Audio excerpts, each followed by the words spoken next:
ამერიკის შეერთებული შტატების პრეზიდენტმა დონალდ ტრამპმა განაცხადა, რომ USAID-ს შეშლილი რადიკალები მართავენ. მას USAID-ს რადიკალური შეშლილების გუნდი მართავს. ჩვენ მათ მოვიშორებთ და შემდეგ მივიღებთ გადაწყვეტილებას, აღნიშნა ტრამპმა. ამერიკის პრეზიდენტმა ასევე ხაზი გაუსვა, რომ ამერიკის მთავრობის ეფექტურობის დეპარტამენტის ხელმძღვანელი ილონ მასკი ჭკვიანი ადამიანია, თუმცა აღნიშნა, რომ ფედერალურ მთავრობაში ხარჯების შემცირების შესახებ მის რჩევებს ყოველთვის არ გაითვალისწინებს. ილონ მასკმა შეერთებული შტატების საერთაშორისო სააგენტოს USAID-ს გველების ბუდე უწოდა. თავის ტვიტერზე მასკმა, რომელიც ახლახან სახელმწიფო მმართველობის ეფექტიანობის დეპარტამენტის ხელმძღვანელად დაინიშნა, დაწერა, რომ USAID დანაშაულებრივი ორგანიზაციაა და დროა ის მოკვდეს.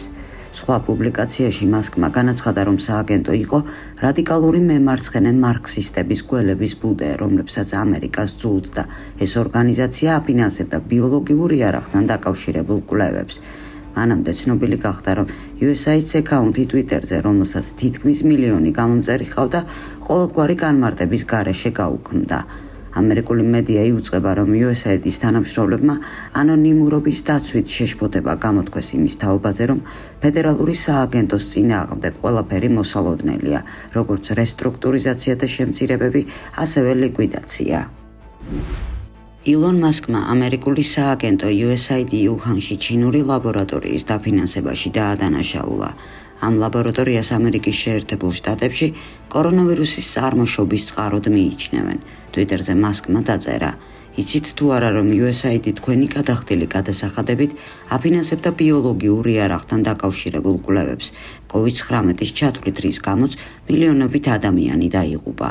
მასკმა გადააზიარა ბლოგერის შეტყობინება, რომელიც ამტკიცებდა, რომ USAID 53 მილიონი დოლარი გამოუყო ორგანიზაცია EcoHealth Alliance, რომელმაც თავის მხრივ გამოიყენა ეს ფული უჰანის ლაბორატორიაში კორონავირუსების ფუნქციის შეძენასთან დაკავშირებული კვლევების მხარდაჭერაზე.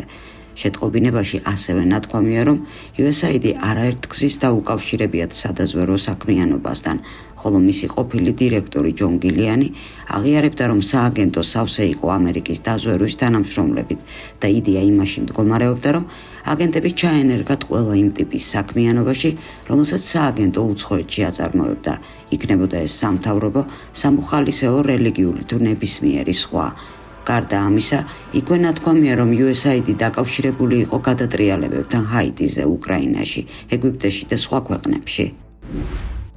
ამერიკული CNN-ის ცნობით, უკრაინის აღმოსავლეთში ცეცხლის შესაძლო შეწყვეტაც არ არის იმედის მომცემი.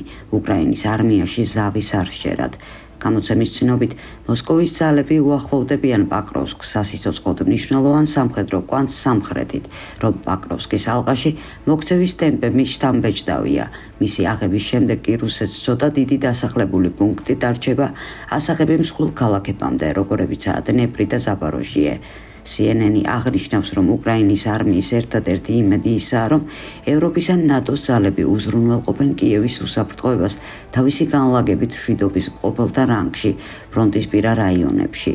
ცეცხლის შეწყვეტის ალბათობა დაახლოებით 30%-ია, რადგან სიტუაცია ფრონტზე არ გვაძლევს იმის თქმის საშუალებას, რომ ზავი შესაძლებელია. ეს ყველაფერი ძალიან რთულია, ამბობს უკრაინის არმიის მებრძოლი ვიქტორი. სხვა მებრძოლი ანდრეი ფიქრობს, რომ ზავის ალბათობა 40%-ია. მისი თქმით, მეორე მხარე იმარჯვებს, იპყრობს ტერიტორიებს, ჩვენ კი ბევრი არაფერი გვაქვს სათქმელი. პიტ ჰექსეტმა პენტაგონის პრესსამსახურების ოფისებიდან ტრადიციული მედია გაყარა და მათ ნაცვლად დაუშვა ნიუ-იორკ პოსტი, ბრეიტბარტი, One American News Network და Huffington Post-ი. Daily Mail-ის ცნობით, სამსახურეობრივ შეტყობინებაში ნათქვამია, რომ New York Times-მა, NBC News-მა, NPR-მა და პოლიტიკომ მიიღეს ბრძანება გაათავისუფლონ თავიანთი ოფისები პენტაგონში წმინდა ვალენტინის დღისთვის.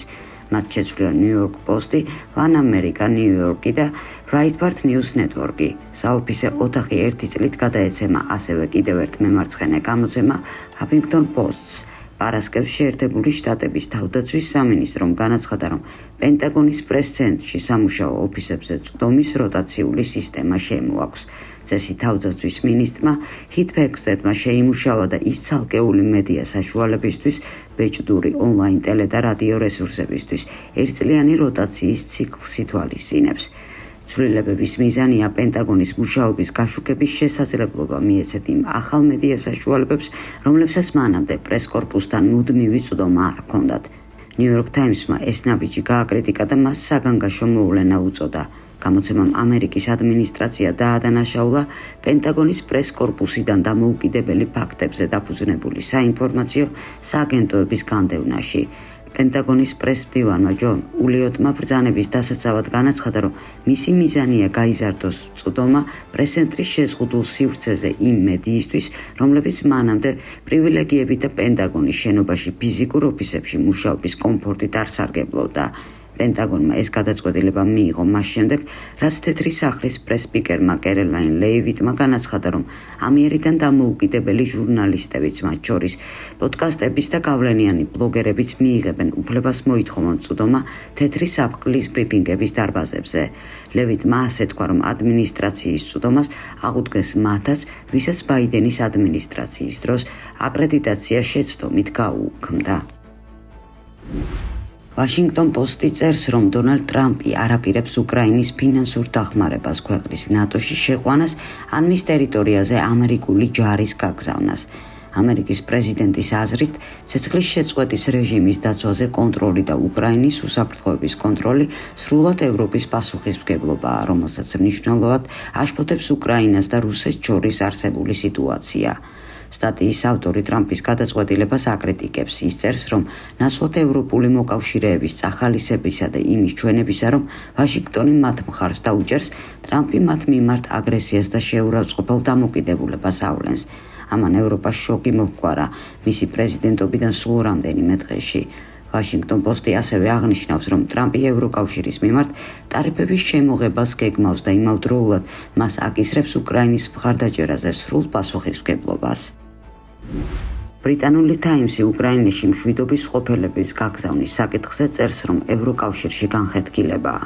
გამოცემის ინფორმაციით, დიდი ბრიტანეთი, საფრანგეთი და ჩრდილოეთ ევროპის ქვეყნები მხარს უჭერენ ევროპის ინიციატივას, რომლის თანახმად, თუკი ცეცხლის შეწყვეტის მოლაპარაკება შედგება, გააგზავნონ უკრაინაში 10,000 მშვიდობის ყოფილი სამხედრო.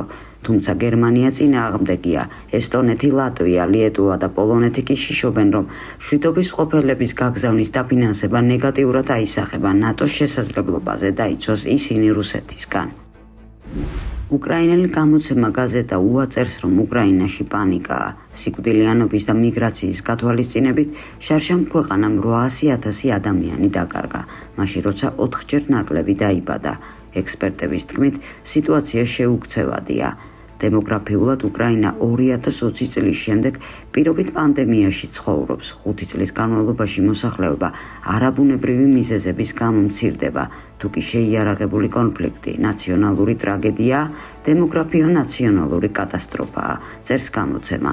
არსებული მაჩვენებელი დემოგრაფიული ზეგავლენის მასშტაბით შესაძლოა შეადაროს კორონავირუსის უწყვეტ პანდემიას.